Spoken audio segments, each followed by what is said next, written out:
నమస్తే అండి, welcome to Tree media devotion.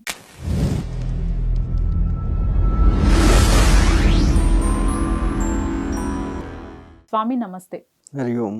బంగ్లాదేశ్లో హిందువుల పైన మారణకాండ జరుగుతోంది. బట్ ఒక్క పవన్ కళ్యాణ్ గారు తప్పితే ఎవ్వరూ కూడా రియాక్ట్ అవ్వలేదు. ఈవెన్ ఇస్కాన్ హెడ్ను కూడా అరెస్ట్ చేశారు. ఎందుకు అసలు ఎవరూ రియాక్ట్ అవ్వకపోవడానికి కారణం ఏమిటి?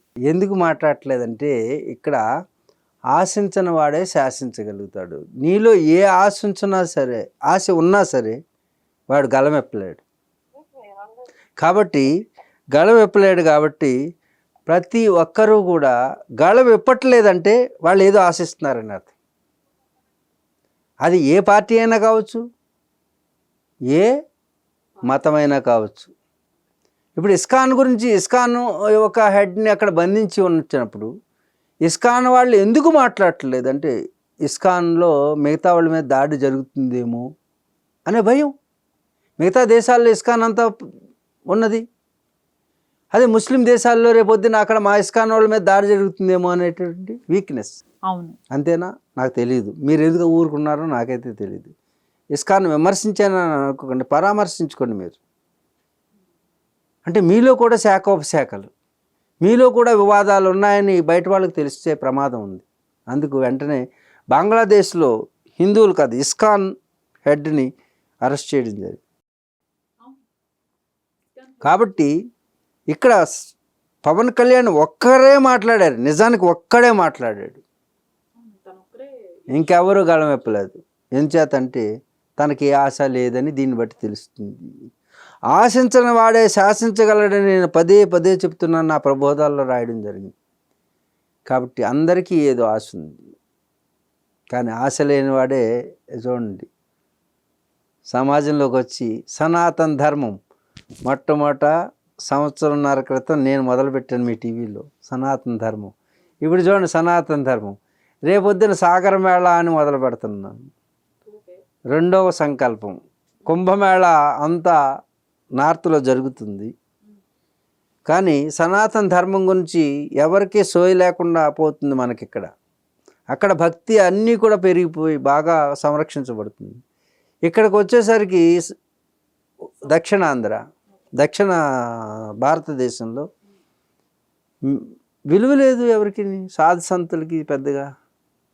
అందుకు ఆ వాల్యూస్ అన్నీ ఎందుకు లేవంటే అక్కడ ఉన్నటువంటి లక్షలాది మంది నాగా సాధువులు కానీ ఋషులు కానీ వీళ్ళందరూ కూడా పదఘటనతో పవిత్రమవుతూ ఉన్నది అక్కడ కుంభమేళా పేరుతో. వాళ్ళందరూ కూడా ఒకసారి ఇక్కడికి వచ్చినట్టయితే ఇక్కడ కూడా అలాగా అందరూ చక్కగా ఇంకా బాగుంటారని, ఇప్పుడు బాగోలేదని కాదు, ఇంకా బాగుంటారనే సంకల్పంతో నేనే స్వయంగా సాగర్ మేళా అనే ప్రస్తావన ఇప్పుడు అక్కడ చేశాను. ఈ సాగర్ మేళా ఉద్దేశం ఏంటంటే అన్ని నదులు సముద్రం కలుస్తుంది. ఆ సముద్రంలో కలిసినటువంటి చోటు మీరందరూ కూడా ఋషులు, యోగులు, మునులు అందరూ కలిపి ఎందుకు సౌత్లో సాగరంలో కలవరు, ఎందుకు సాగర స్నానం చేయకూడదు అనే సంకల్పం చాలా బాగుంది. యుగ యుగాలకు ఎవడూ చెప్పలేదు. మంచి సంకల్పం చేసామని మా హిమాలయ యోగులు అందరూ కూడా మెచ్చుకున్నారు. కుంభమేళా జరుపుతున్నట్లు సాగర మేళా ప్లాన్ చేస్తున్నారా? ఇప్పుడు సాగర మేళా చేయబోతున్నారా? కుంభమేళ ఎలా జరుగుతుందో అలాగే అంతా మొత్తం ఈ సాగర్ మేళా చేస్తే ఎక్కడ చేయబోతున్నారు? 30 కిలోమీటర్లు ఉంది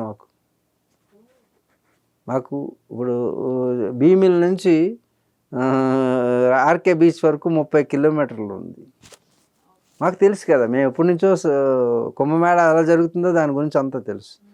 కుంభమేళా ఫార్మాట్స్ ఏంటి, ఎలా అరేంజ్మెంట్స్ చేయాలి అన్నీ తెలుసు. కాబట్టి నా ఒక్కడికి తెలుసు, ఎందుకంటే నేను వాళ్ళతో ఎప్పుడు సంపర్కంలో ఉన్నాను ఎక్కువ కాలం. నేను దాదాపు 36 సంవత్సరాలు హిమాలయాల్లోనే ఉన్నాను. ఎప్పుడు నార్త్లో ఎక్కువ ఉంటాను, ఉత్తరాఖండ్లో ఉంటాను, టిబెట్లో ఉంటాను. కాబట్టి అందరి సాంప్రదాయాలు తెలుసు, వాళ్ళకి ఉన్నటువంటి ఏమేంటి అనేది ఎలా ఉండాలనేది మాకు తెలుసు. కాబట్టి వాళ్ళని ఇన్వైట్ చేయడం ఈజీ. అందరూ కూడా ఇప్పుడే ఉదయం మాట్లాడాం, అక్కడి నుంచి లెటర్ అంటే చంద్రబాబుకి పవన్ కళ్యాణ్కి స్పెషల్గా ఆహ్వాన పత్రికను పంపించమన్నాను. నేనే స్వయంగా తీసుకుని వెళ్ళి ఇస్తాను. వాళ్ళు బాంబే వెళ్ళిన వెంటనే పంపిస్తాను అన్నారు. నీ దగ్గరే అనౌన్స్ చేస్తున్నా ఫస్ట్. ఇప్పుడు అక్కడి నుంచే వచ్చాను కదా, వాళ్ళందరితో మీటింగ్ అయింది. వాళ్ళు ఏమంటారో అనుకున్నాను నేను. ఒప్పుకొని చాలా బాగుందని చాలా సంతోషపడ్డారు. ఈ మధ్య సాగర్ మేళా గురించి టీవీలో ప్రస్తావన చేసినప్పుడు కింద కామెంట్లు కూడా, ఎప్పుడు వస్తారు స్వామి, ఇది గొప్ప ప్రతిపాదన అని అందరూ కూడా వాళ్ళు అంటే ప్రజలు కూడా మెచ్చుకున్నారు, మీడియా మెచ్చుకుంది.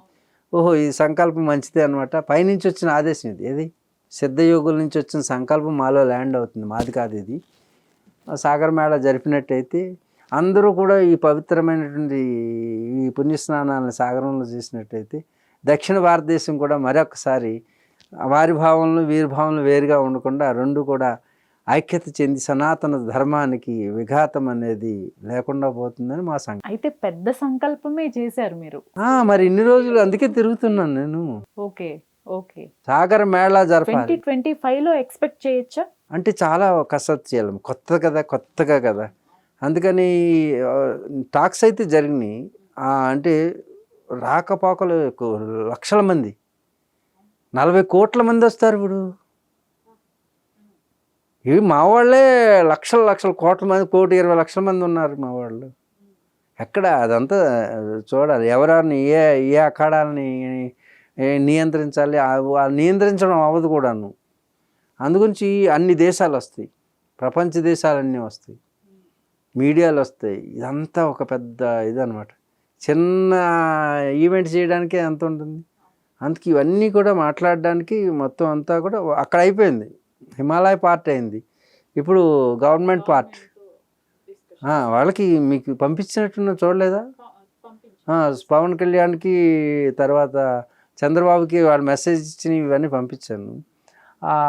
వాళ్ళందరూ చెప్పిన మాటలని ఇప్పుడు నేను డిస్కస్ చేస్తాను గవర్నమెంట్తో.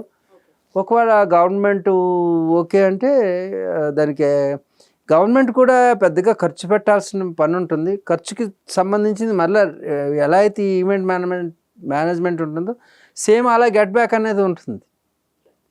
తప్పకుండా యోగులు పదఘటన చేత చాలా గొప్ప వాళ్ళ సంకల్పాలు ఏవైతే ఉన్నాయో గవర్నమెంట్ సంకల్పాలన్నీ నెరవేరుతాయి. నిజంగా కూడా చాలా గొప్పగా ఉంటుంది. ఏమో మీకు ఎలా అనిపిస్తుందో మీ అభిప్రాయం తెలియజేయండి.